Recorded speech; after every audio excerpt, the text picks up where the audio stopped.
我今日想講嘅故事叫做《賣火柴的小女孩》。喺平安夜嘅夜晚，天氣好凍啦，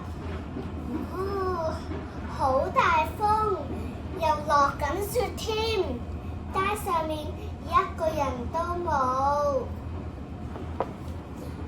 小女孩着住媽媽嘅大拖鞋，喺街上面賣火柴。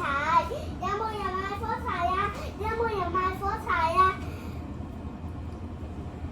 突然有架馬車，vroom飛過咗，嚇到小女孩避開。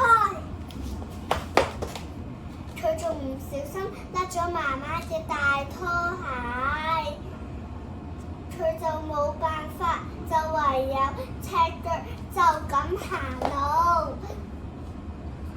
佢凍到佢隻腳又青又紫，佢着住好舊嘅圍裙，裡面裝滿咗火柴。佢行咗一日，一支火柴都冇賣過，1蚊都冇。佢驚爸爸鬧，所以佢就唔返屋企。佢行咗好耐，又肚餓又凍，佢忍唔住點第一支火柴，佢就見到好似有隻火雞想行過去佢度啊！佢忍唔住想摸下個火雞啲毛，個火雞消失咗，同埋個火柴都熄咗。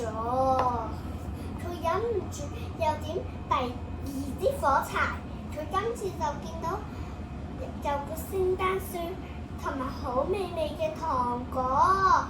佢伸手想摘啲糖果去食嗰時，個火柴熄咗，好美味嘅糖果同好美麗嘅聖誕樹都消失咗啦。佢忍唔住點第3支火柴，佢見到佢好鍾意嘅婆婆，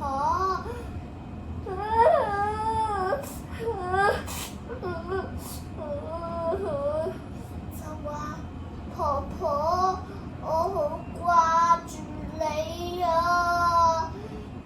我知道，例如好似火雞、好美味嘅糖果同埋聖誕樹都好似你咁樣都會消失。婆婆話：哎呀，緊要啦，到時你老咗，上天堂都見唔到我㗎嘛。佢就點晒全部火柴，佢想留住婆婆，佢就攬住婆婆一齊上咗天堂，好開心咁樣生活。喺天堂上面又唔會肚餓，又唔會凍啦。多謝大家。鍾意我哋嘅影片，記住 Like、Share、Subscribe 我哋嘅 YouTube Channel。想緊貼我哋最新嘅資訊同埋優惠，記住留意我哋 Facebook 同埋 Instagram 啦。